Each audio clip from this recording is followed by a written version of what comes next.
Oke, kita lanjutkan setelah beberapa hari ya kita libur dalam pembuatan video pembelajaran TCM. Kita lanjutkan lagi materi terakhir terkait dengan tabel persesuaian 5 unsur dengan tubuh manusia maupun dengan alam semesta. Nah, sekarang kita masuk kepada penerapan 5 unsur yang telah kita pelajari pada TCM.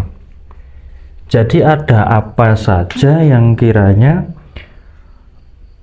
teori 5 unsur ini bisa kita terapkan pada pengobatan Cina, pengobatan Tiongkok, yang mana bukan hanya pada teori tapi juga pada prakteknya. Nah, penerapannya di sini ada 5 hal atau 5 cabang penerapan, yaitu yang pertama adalah pada fisiologi.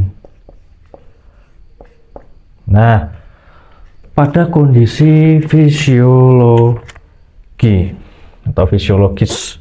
Nah, pada kondisi fisiologis ini maksudnya adalah ketika teori 5 unsur kita gunakan mempelajari kondisi tubuh ketika dia sedang sehat. Fisiologis berarti dia sedang sehat, dia sedang seimbang, sehat atau seimbang. Nah, misalnya pada apa? Misalnya adalah pada, kalau pada rangkaian misal adalah pada rangkaian menghasilkan dan rangkaian mengendalikan, yang mana kalau pada rangkaian menghasilkan kita tulis juga rangkaian menghasilkan, maka nah, di situ setiap unsur itu menghasilkan unsur yang lainnya dan berhubungan dengan unsur yang lainnya.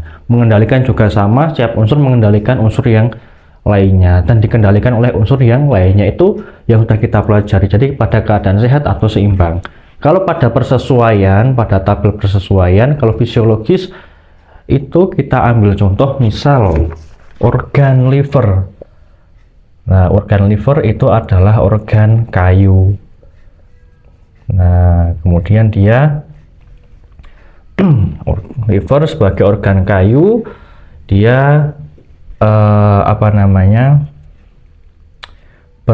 memiliki warna yang sesuai, itu adalah warna hijau. Kemudian nanti dia iklimnya angin. Kemudian dia nanti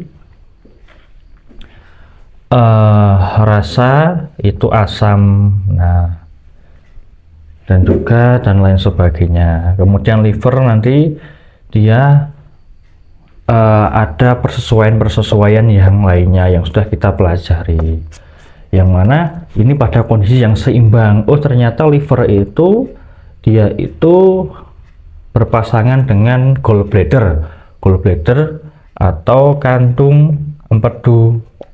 Nah, dia adalah unsurnya kayu, warna hijau, memiliki warna hijau, iklim yang sesuai itu angin, dan rasa asam.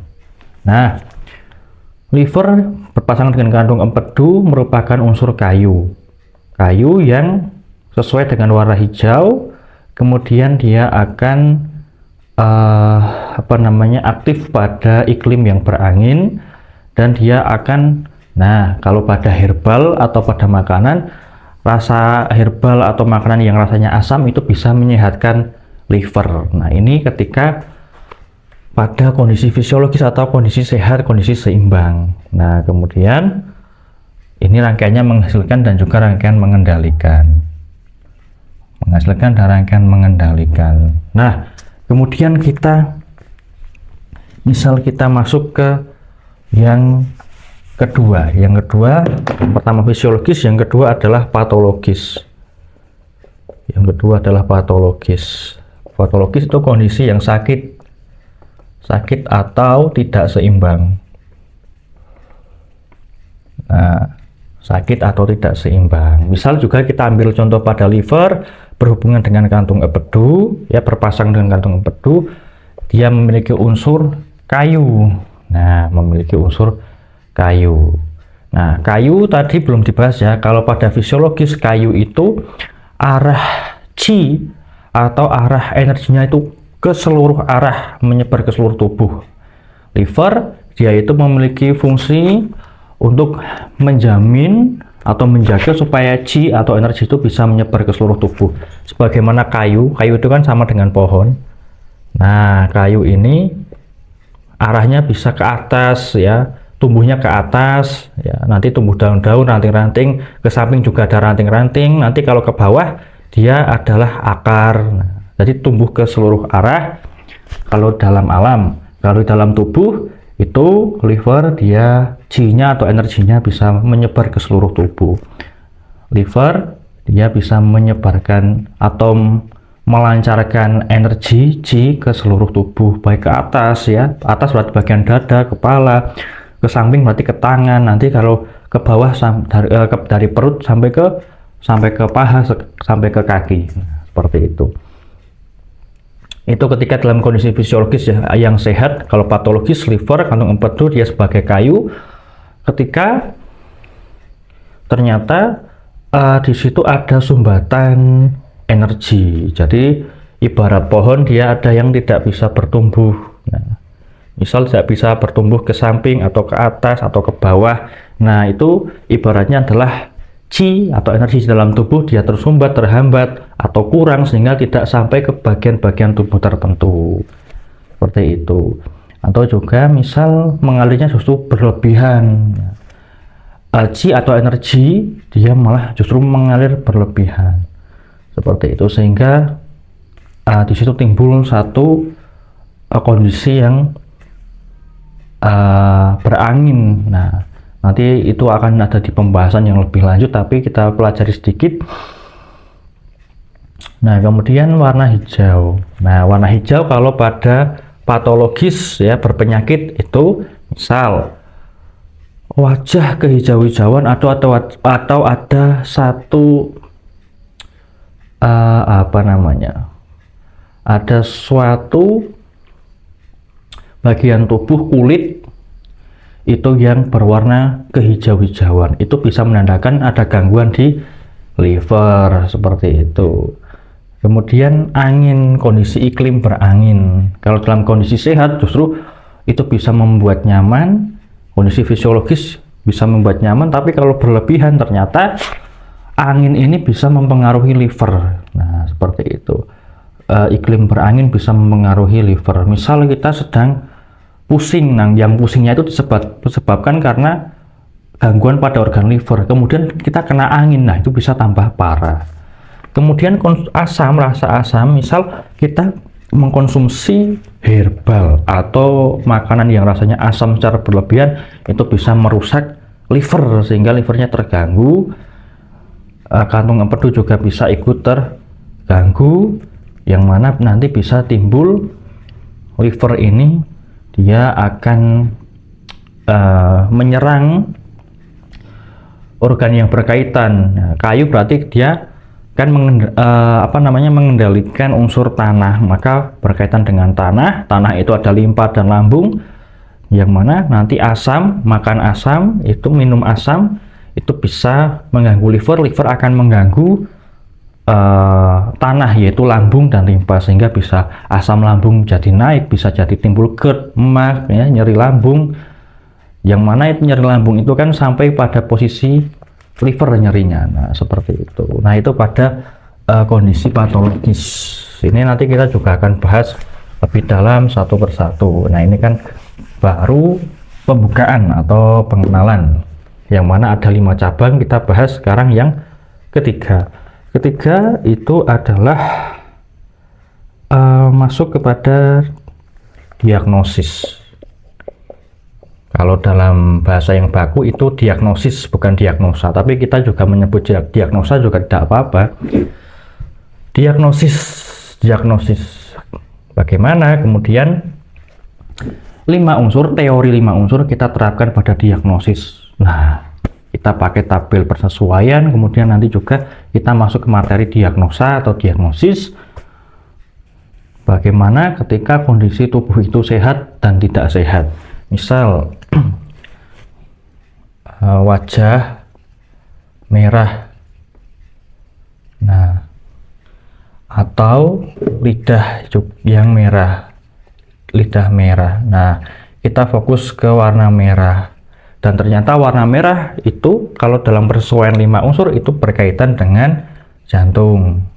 Nah, dan merah ini juga berkaitan dengan panas. Nah, berarti bisa karena jantung yang panas bisa menyebabkan lidahnya berwarna merah, kemudian wajahnya berwarna merah juga, seperti itu. Misal kita ambil contoh yang lain. Contoh yang lain adalah warna kuning. Nah, misal kuning di kulit, sekujur tubuh kuning. Nah, itu bisa karena apa? Atau misal bagian wajah menguning. Nah, atau bagian mata, putihnya mata ini juga ada kekuning-kuningan. Nah, warna kuning itu berkaitan dengan lambung dan limpa. Berarti bisa menandakan bahwa ada gangguan pada lambung dan juga limpa, unsur tanah. Nah, seperti itu. Dan lain sebagainya. Jadi masih banyak lagi yang bisa kita ambil dari diagnosis menggunakan teori 5 unsur. Kemudian yang keempat itu ada pengobatan. Tentu kalau sudah diagnosis, kita tahu apa sakitnya, apa penyakitnya, kita bisa menentukan pengobatan apa yang bisa kita gunakan. Misal menggunakan akupuntur. Nah, seperti itu. Pengobatan menggunakan akupuntur itu biasanya ada namanya titik akupuntur, titik 5 unsur, atau titik Wusing. Titik 5 unsur atau titik Wusing. Nah, nanti ini juga lebih lanjut kita pelajari. Kemudian yang kelima, setelah pada pengobatan melalui akupuntur, kita bisa juga menggunakan terapi diet atau herbal atau jamu. Nah, ini terkait dengan rasa. Rasa apa? Rasa misal, rasa asam itu berkaitan dengan organ liver. Nah, liver itu kan asam. Kemudian nanti ginjal itu kan asin. Nah, liver itu kan kayu, ginjal itu kan air, ya asin. Nah, pengobatan menggunakan herbal yang rasanya asam itu bisa untuk mengobati liver. Tetapi kita perhatikan juga pada diet itu pola makan. Pola makan yang terlalu banyak mengkonsumsi asam itu juga bisa merusak liver. Asin juga sama. Asin kalau dia berlebihan itu bisa dalam diet dalam pola makan, asin yang berlebihan bisa merusak ginjal. Tetapi kalau kemudian menggunakan herbal, bisa menggunakan herbal yang bersifat asin ketika ingin mengobati ginjal. Nah, seperti itu. Jadi ketika dia dikonsumsi berlebihan, rasa asam, rasa asin, dan berbagai macam rasa itu bisa merusak organ yang berlebihan. Dan juga nanti misal suatu organ sakit, misal ginjal, dia sakit, itu bisa menggunakan herbal yang rasanya asin, bisa menggunakan herbal yang rasanya asam untuk mengobati liver. Ketika sakit liver atau sakit ginjalnya bukan disebabkan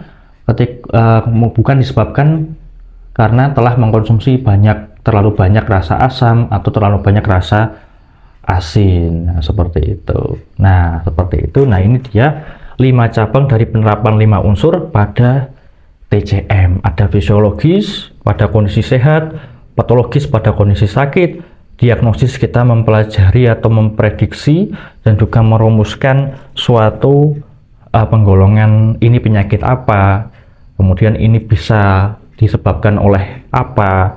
Nah, seperti itu. Kemudian kita bisa melanjutkan kepada yang keempat, yaitu pengobatan. Kita mau pakai akupuntur atau yang lainnya, bisa juga menggunakan teori 5 unsur. Ya, salah satunya adalah menggunakan titik 5 unsur atau titik Wusing. Kemudian nanti kita bisa masuk ke Yang kelima yaitu diet. Kita mengatur pola makan. Diet itu pola makan. Kita harus memakan asin, asam, pedas, manis, dan juga pahit itu secara seimbang. Kemudian pada herbal, herbal itu rasa tertentu bisa mengobati organ yang berkaitan. Nah, kurang lebihnya seperti ini. Ini bisa dipahami garis besarnya 5 ini yang perlu dipahami, bahwa ternyata di dalam TCM teori 5 unsur itu bisa masuk ke 5 cabang keilmuan ini. Nah, seperti itu. Oke, mungkin kita cukupkan biar nggak kepanjangan. Kita lanjutkan pada video yang selanjutnya.